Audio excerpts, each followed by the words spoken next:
Republicans who preceded Donald Trump were not responsive to what voters in the Republican Party were saying in 2008, in 2012, that they didn't want forever wars, that their economic reality was not what they wanted it to be, that free trade and all the other things that Republicans used to stand for were not working in their lives. And so that's how Donald Trump prevails. He doesn't hijack the Republican Party. He is the reaction to voters feeling like politicians weren't responsive to their needs.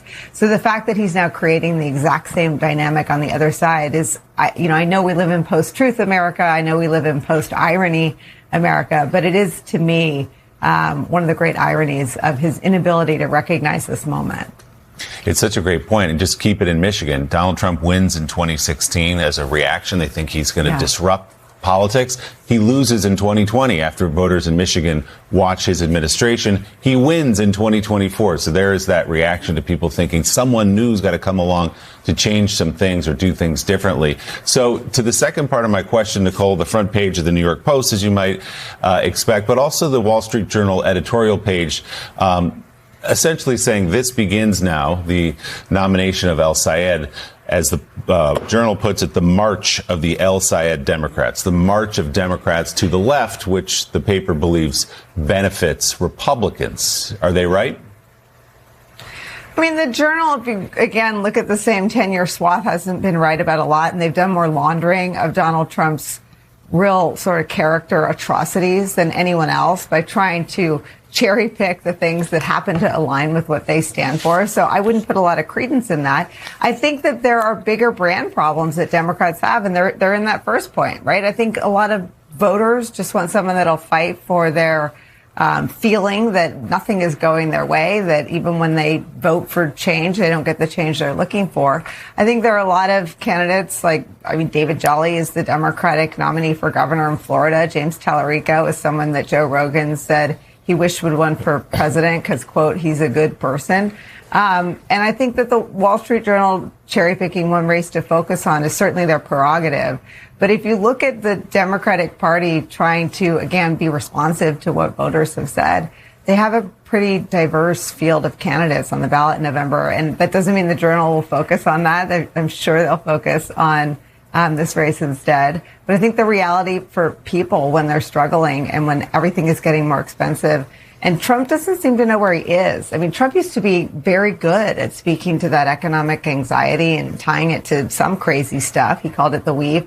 Last night, he didn't appear to know what state he was in.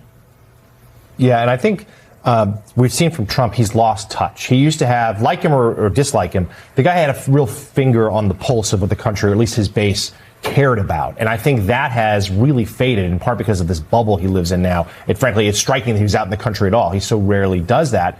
And Mark Leibovich, it also seems to be that the Republicans settling on this Red Scare argument, the communism or socialism, they don't know the difference, is out of desperation because they know they can't point to a lot of things that are working for them. I wrote in the Atlantic last night about how Trump, deeply frustrated, but also embarrassed by how the reflecting pool went. We're embarrassed about the fact they had to ground the new Air Force One. These are two because it wasn't safe enough for him. These are two things he really cares about, and that's revealing. His priorities are not helping the American people. They're not trying to deal with affordability, but rather just monuments in Washington or things to enrich himself or his friends.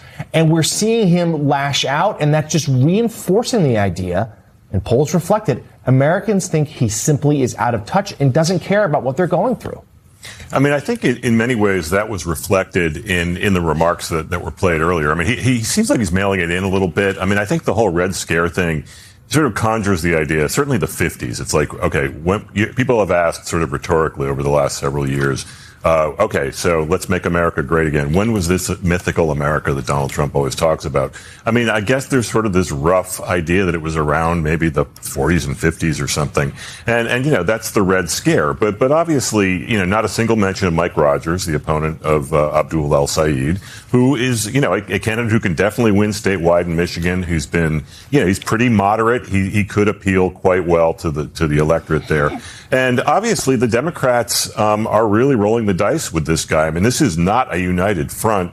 in that party by any stretch. If you look at the results of the primary on Monday, Hallie Stevens and El Sayed were within a few points of each other. So obviously El Sayed has a lot of work to do. But I think it sort of looks, you sort of see the problems of the two parties right there. One being, the Democrats' sort of identity crisis, and on the other hand, the Republicans and certainly the administration not having a lot to run on. Elise, one of the things that's woven through this political year, we've been discussing it not only just today, not just now, but forever, and it's depressing to talk about it, the changes in the way government has operated, the way that changes have affected people in this country. One of the things that sort of stands out, if you just look around at normal American life, which too few American politicians do, I think, is the level of cruelty in some of the cuts that the government under Donald Trump is making on an everyday basis. Cruelty aimed at people who have a tough time anyway, and it's disturbing.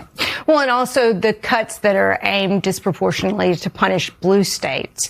So there's that too. And little concern for America as a whole and being some kind of leader for all. And I think that's what you see, the fissures and the anger coming out, especially in a state like Michigan, when you have primary voters who are really angry over how the Iran war has hit them disproportionately in the state of Michigan. It's hit their industry, it's spiked their gas, and it's made the cost of living more expensive. And so there's anger there that I think we saw reflected in how the primary voters defied party leadership.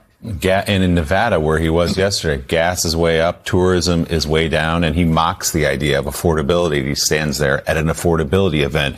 We also get a little look, Nicolle, behind the curtain of this administration. Your new interview of former acting FBI Director Brian Driscoll for the new episode of your podcast, The Best People, talking about the state of the FBI under Director Kash Patel and rebuilding that institution after Donald Trump. It included a discussion about U.S. Circuit Judge Emil Bovey's previous stint at the Justice Department when he demanded lists of agents who worked on Trump cases. Here's that exchange. And they wanted all those people fired? He never said that it was with the intent to fire them.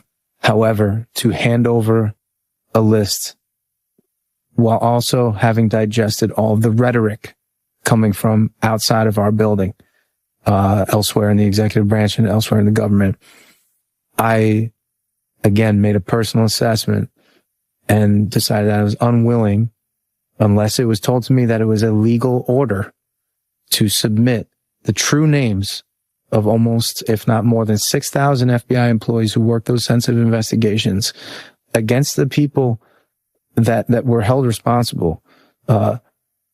Agents, analysts, and professional staff, some of whom were threatened by those people who we held accountable, that were responsible for those events, without full confidence that I wasn't walking them to the edge of a cliff of their employment to watch somebody else kick them off. Also, to potentially risk having their true name compromised, released, and then the threats to them and their families. I was not willing to tolerate that. Now, eventually, I was surrounded by very brilliant attorneys on the FBI side, a lot of former prosecutors, who reflected that after I was internally very resistant, and I was willing to provide a list with one name, my own.